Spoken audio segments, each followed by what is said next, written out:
Hi, and it's the second Sunday of Easter, or Divine Mercy Sunday. The gospel, once again, is the gospel that we always hear about, doubting Thomas. And when we think about this gospel, we think about many things in our lives that are able to be proven. For example, in scientific evidence, when we want to be able to see if a new medicine works for someone, we can do it scientifically. Even in our own human behavior, we can show by our character or the things that we do to become a person that is a person of integrity or to be trusted.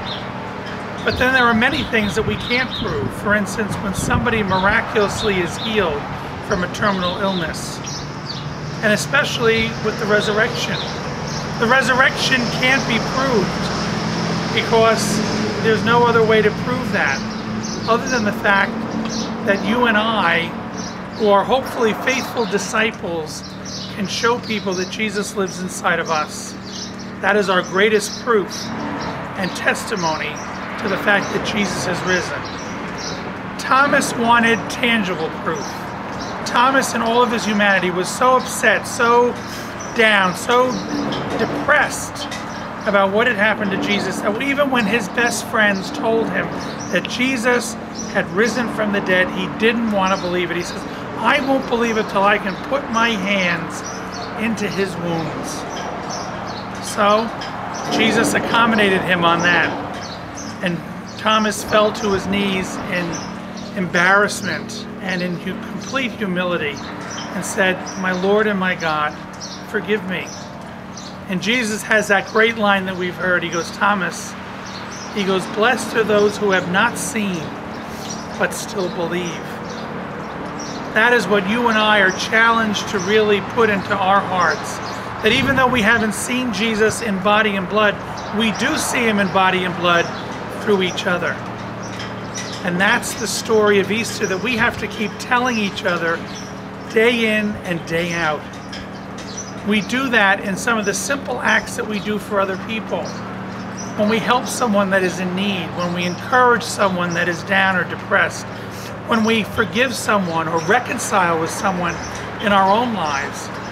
All those acts are acts that point to how the risen Lord lives in our lives. Why? Because we're not thinking about ourselves when we're doing them. We're looking forward and thinking about other people. When we can do that in our lives, and when we can do that every day of our lives, we are undoubtedly living the life that the risen Lord has in store for each one of us. So let us go forth on this second Sunday of Easter as we go into this next week and to say, Lord, how can I be an example of your living presence in this world through the simple acts that I choose to do every day?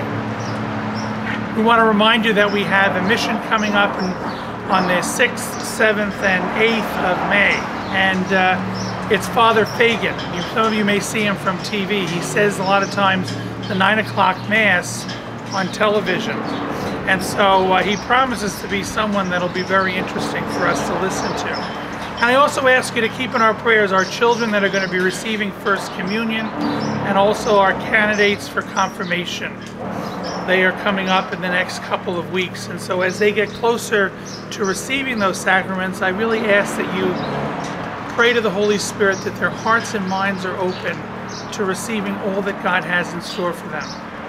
Once again, I invite you to be here with me in Church of the Nativity and all of our parishioners to pray with us, to worship with us, to celebrate this Easter season with, right here in Midland Park, New Jersey, a stewardship parish.